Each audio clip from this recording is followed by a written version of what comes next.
Assist. It's on.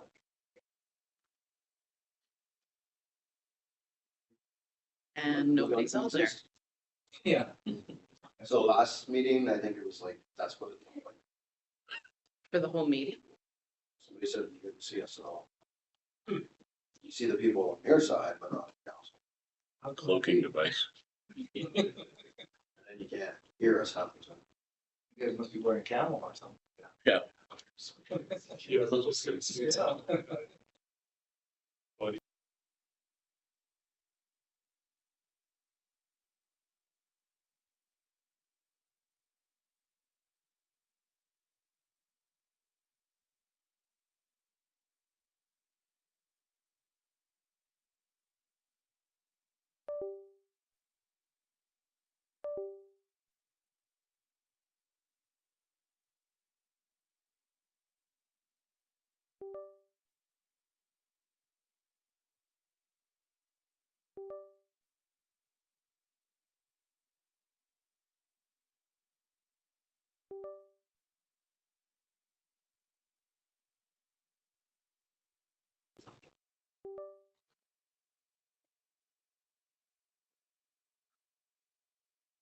I believe it's bigger your text is. Do you need glasses? No. Get old, very precious. Yeah, I know. Everything's falling apart. Just wait till I'm. My age. Then you'll be in trouble. I know, right? Yeah, don't get me started.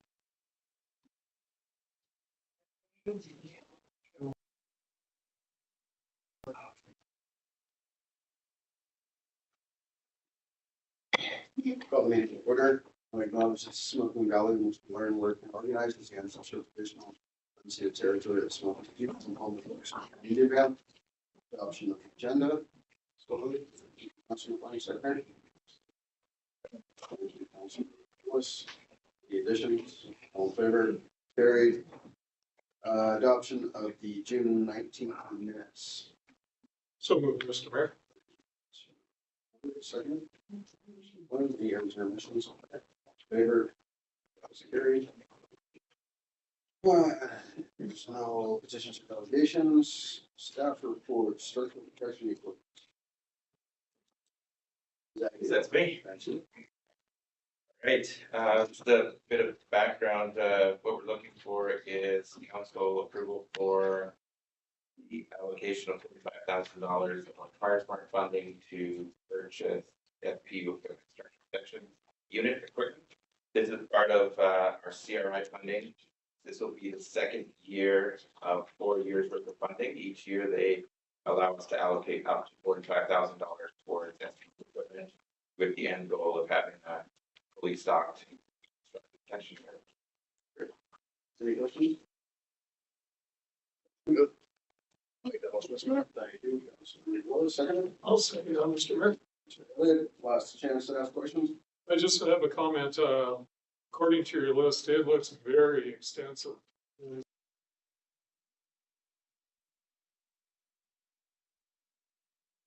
Oh, that is the complete We list? select from each year, so Okay, by the end of 4 years, we will have purchased all of that equipment. still very extensive. It is very detailed. It's the ministry standard for type 2 SBU training. Perfect. All in favor? Carried. Thank you. Thank you.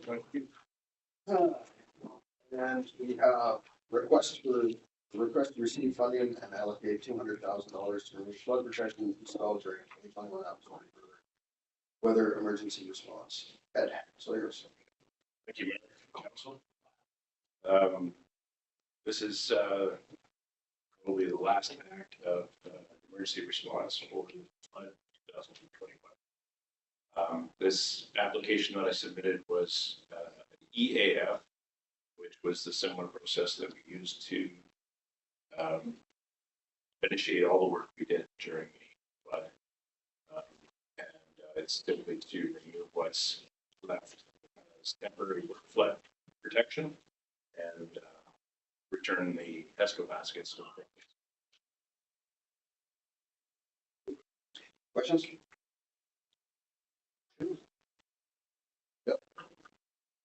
question, yeah. So one would have thought that why are we removing this before we progressing with the improvements to our situation?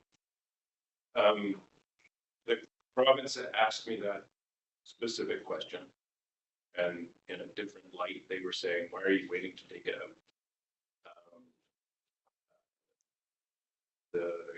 The sandbags have served their purpose and failed in an event, so they're of no value. The HESCO baskets have about a 5-year life expectancy. They would need to be reinforced if there was another event forward. The temporary flood protection isn't the solution. So leaving it there doesn't serve a purpose. So we were in the midst of another event,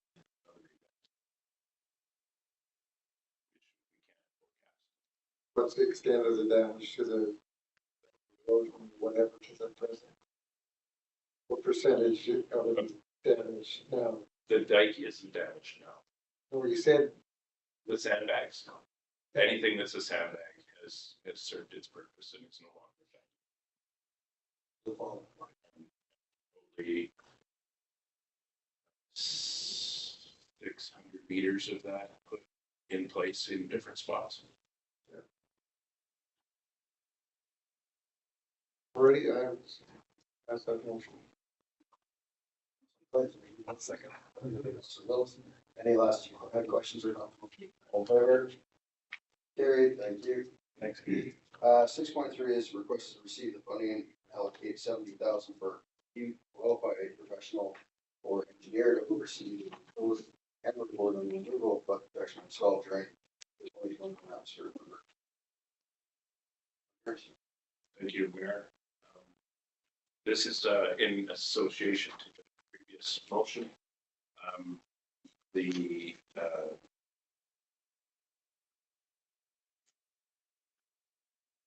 True Consulting was in place when we deployed the flood works and did work to protect the community. They've assisted us with the application to the province to initiate the previous motion. And I'm proposing that we direct these funds to hire them to oversee and meet the provincial requirements for structures. So just to be clear, the province is requiring us to have an engineer. Yes, that's right. Yeah. On site to do this, and this money is coming from the province to pay for the person to do the job that they require us to do. Eloquently said, yes, better than I. Really true. That's the purpose of this. Take sandbags down. And it's all fun. To remove sandbags. To remove the sandbags in the bins. Their job will be to ensure the work is being done with the environmental. Doesn't impact the environment.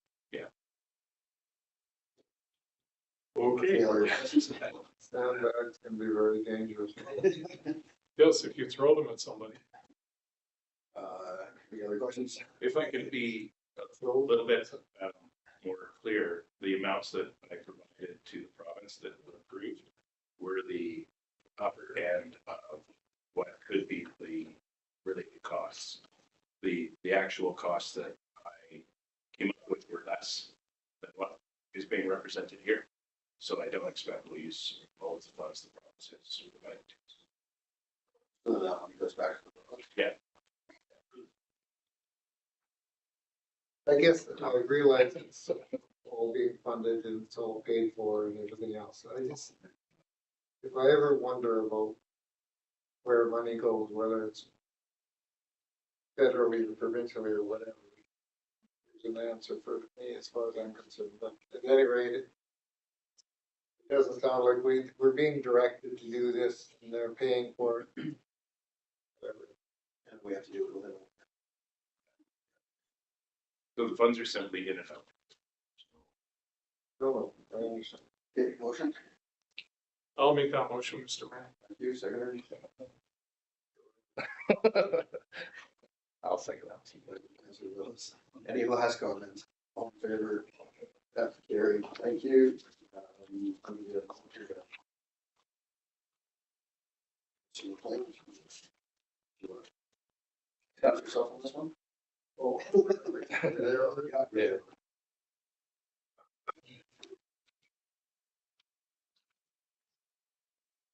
Okay, 6.4. Carrie, are you talking about this? I can. So we received a business facade improvement grant application for 301 Vermilion Avenue to install a replacement sign for the existing sign. So what we have here is a recommendation from staff to approve the business facade improvement grant application for 301 Vermilion Avenue. And that council approve entering into a performance agreement with the owners of 301 Vermilion Avenue for the allocation of up to $5,000 for reimbursement for the eligible facade improvement outlined in their submitted business facade improvement grant application. And that council authorizes the use of funds from the 2024 grant and aid budget line for overages above the annual $20,000 allocated for business facade improvement grant program. And that council authorized the chief administrative officer to sign the performance agreement. So it looks like if council chooses to approve this one up to $5,000, which is the maximum amount, we would be short $1,000 in our allocated budget for the business facade improvement program. When I talked to finance, he said that that's where BFI money sits anyways, is in the grant aid, and that probably don't need that, but can you speak to that, James? Sure. So the, according to the financial plan, grant needs and the business facade are lumped together under grants and aid to the community as a general category. So shifting between the two is a finance function, administrative function, not necessarily a council function. So budget as passed by council can be fulfilled without that part of the resolution. And this does fit within the policy. Yes, it does. Yeah, I'll make that motion, Mr. Mayor. I think it's a great improvement for sure. Move with Councilor Lewis. I'll second it and point out that the actual total cost of the project is $15,000, so the $5,000 is just a portion of that. I wanted to make that clear. And then, are there any other questions? All in favor? That's carried. He's got it. Yeah, that was easy.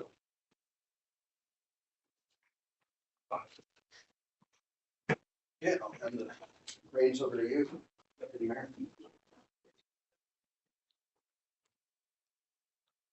This chair will go ahead. Sure. 6.5 curbside refuse and reuse and recycling services. Recommendation that town of Princeton provide and manage the residential refuse and recycling curbside collection operations as soon as possible. And that council authorize staff to enter into a month-to-month service contract with James Coyne Contracting Ltd. Until the town is ready to fully manage the operations. And that the town of Princeton purchase 2 garbage and recycling trucks from James Coyne Contracting at the cost of $35,000. And that council approved expenditures from the current curbside collections operating budget. And that the mayor and CAO be authorized to sign the necessary documents. Chair, can I take that over for just a second? Conflict with the mayor being a client, contracting. In this instance, Did somebody else get a signer? then the mayor. The mayor left the room, that's why that. No, I know, but he's now gonna be able to sign off on this, like, that looks like a conflict of interest with the public. Well, let's present here first. There would be no way. So, first, People are noticing. All right, we're talking right now. Thank you. so first of all, the resolution states that the expenditures will come from the curbside recycling operation budget. To purchase trucks, that can't come from the operations budget. That's come from the capital budget. So I would ask that the recommendation be changed to approve the expenditures as is listed in the 2024-2028 financial plan. Jared, I'll let you take over from there. Thanks. Need a motion for that? At the end. What? Perfect. At the end. We'll adjust at the end. Okay. So yeah, this contract is up on July 10th. I was in the process of writing up an RFP for this. It just had come to light that the RDOS, and I think that these contracts are going up, they're skyrocketing.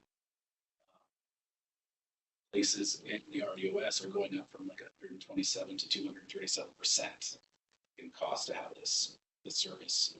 So in doing some math and stuff like that, as the town, we could run this service for approximately 186,000 annually. The current contract that we were just paying was 259,000.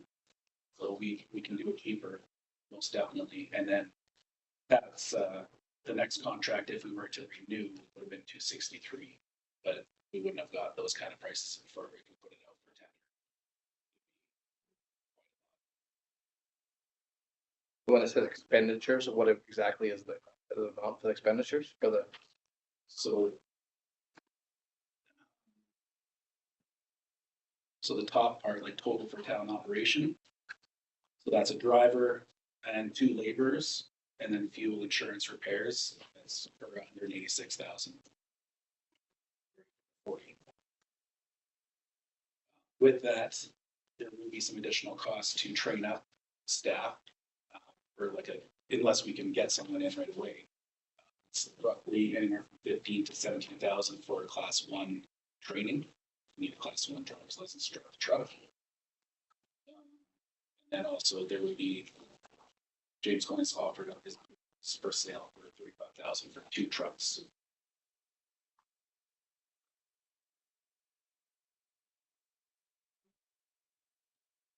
Yeah, I just read. So we would understand that I would expect that before too long, we would be a year or so, we'd be replacing one of those trucks. Yes, we would have to start budgeting for it. Which is fine, Yeah. as far as I'm concerned, because it's saving cost savings overall.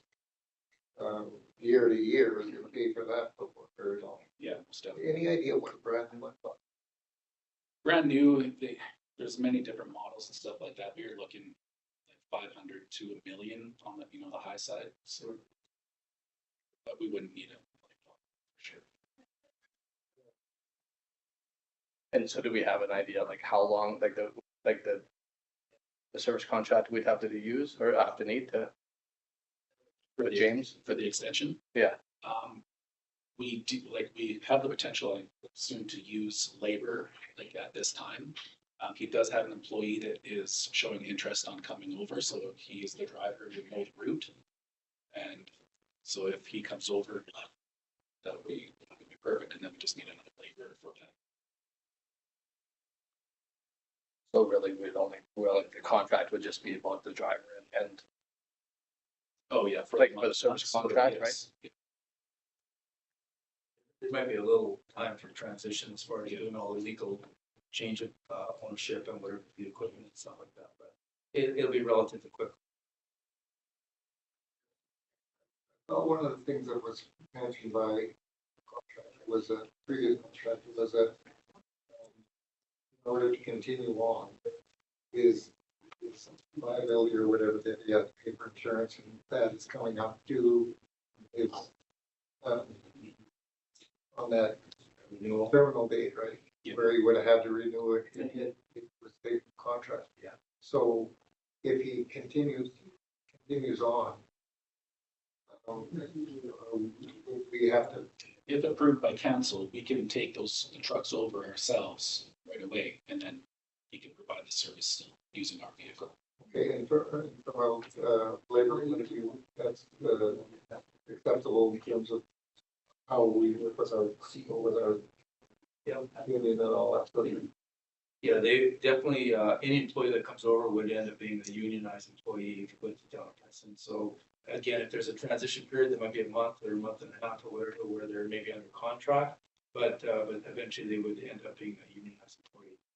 It would be, it's so good that you would, if we were able to get that fella, he knows the route, he knows where to go and what to do and all that sort of thing. That would be so handy if staff would look out.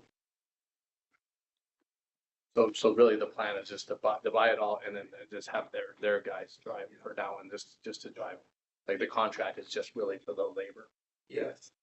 Yeah, and then, and like I said, then once we get established and we will have to hire our own people, this one gentleman, if he wants to stay on, we can negotiate that out and whatever. And, but we definitely do a public posting to the positions and then you can apply.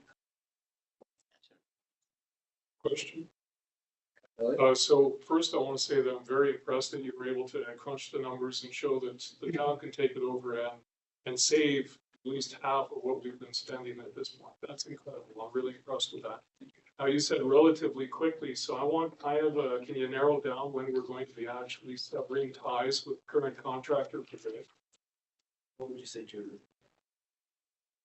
Speculation, but I mean, if all goes well, we get an employee and everything like that, really, I think 2 months max, really. Okay. That's what I would. All right, that's relatively quickly. Okay, thank you. Motion. So we'll I'll second that. Okay, thank you. All good.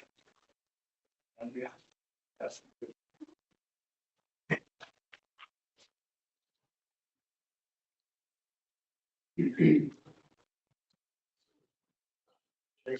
Oh, James, are you happy with the financial part of your motion of the resolution? Mine amended it. Okay. Yeah.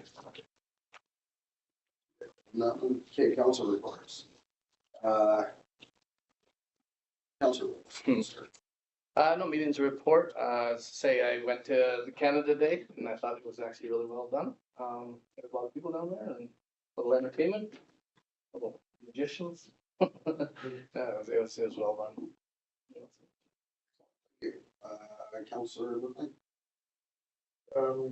just a couple of notes, I meant to bring pictures, but, the paving that's been done on the trail and I had to give one of our employees heck for not seeing how pretty it looks now and how accessible it is and everything else. So I actually failed to see them all myself, so I have to, I know there's one over by China Creek and somewhere else, but, it just enhances that walking ability and everything else. I walk on it myself and I find it's so much more comfortable than rocks and dirt. And also, I wanted to note that up at the industrial park, there's individual signs of the businesses that are up there are all now nicely displayed. So we need to keep adding to that sign. Thank you. Not a lot to report. On the 22nd, I attended the Grand March downtown at Veterans Square. And the old reporter in me just won't die. I had to stand somewhere where I could get good visuals for photos, although I didn't have a camera with me. I don't know why. Just, those habits just never disappear. And we've been talking about UBCM here the last couple of days, filling out registration forms and whatnot. And I would like to put a nomination on the table, if it's possible, to nominate Mayor Coyne as a director at large for the UBCM, if you are interested, sir. We need a second for that. I'll second that, Mr. Mayor. Thank you. All right. Councilor Elliott. Question? I guess I probably could have done that. Thanks. And that is my report. Thank you. I'm just trying to catch up here. So before our last council meeting, I did miss something, and that's I went up to Vermilion Forks on the Monday, the 17th, and Vermilion Forks had a Young Entrepreneurs Day, and it was pretty neat. All the kids made a product, and the gym was filled up with their product. products, and you came in and they did a sale, they were supposed to, tell you their business plan and do the sales pitch, and they all had little business plans that they made up and everything. And I'll tell you, I walked away with 2 birdhouses. That I didn't know I needed. No, it was great. It was a great event. Lots of really cool ideas. Kids making everything from soap and lip balm all the way to keychains and birdhouses. It was a pretty neat event. So kudos to Vermilion Forks Elementary for doing that. I also participated in the Princeton Situation Mobilization. Here, speak more to that. That's the funding that we just got for the new situation table that is to help coordinate some of the organizations to help individuals. I did speak at grad, a good group of kids this year, a small group, but another one of yours is graduated. That's good. Making us feel old. And I also attended Canada Day, and I also attended a Silica board class. That's all I have to report. We have 2 letters of correspondence for receiving file.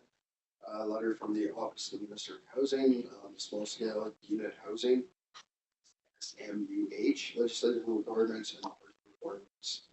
And then a letter from 409-233 BC Limited on 743 Highway 3 East.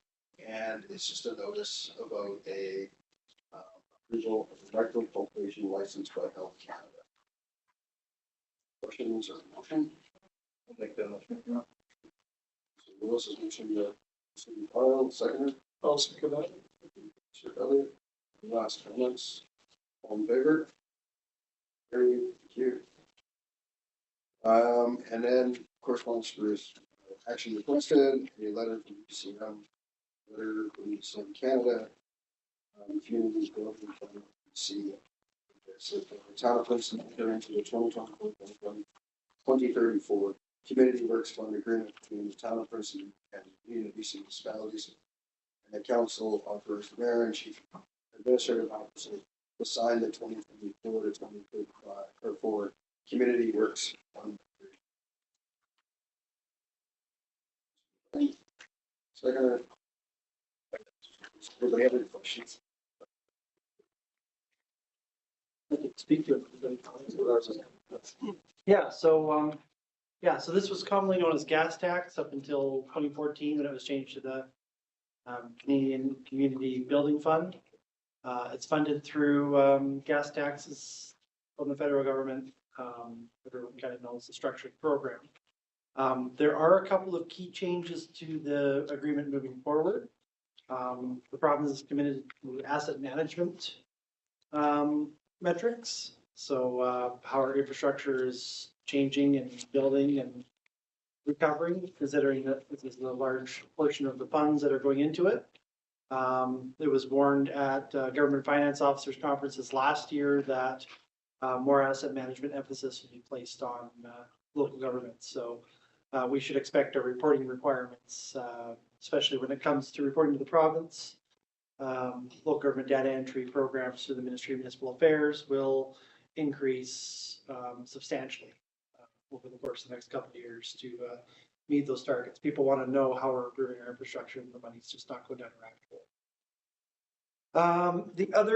The other portion of the gas tax is sustainability is also another component of it. So it's been added to the list of eligible funds. All the original eligible categories are already there, but sustainability and climate readiness is also added onto the agreement. And also required in the agreement is a housing needs report. This is also covered by other portions of legislation through the provincial government, but it's also a component of this. So if we decided not to fulfill our requirements to the province and our housing needs reports, it would also make us ineligible for gas tax funding. So all the more reason to do it. So we are working on a housing needs report update. And then you guys are working on a asset management, like there's a plan to do asset management, full asset management plan. Yeah, there's an infrastructure master plan in with the $7 million water and sewer project. So, We started that, or is it works?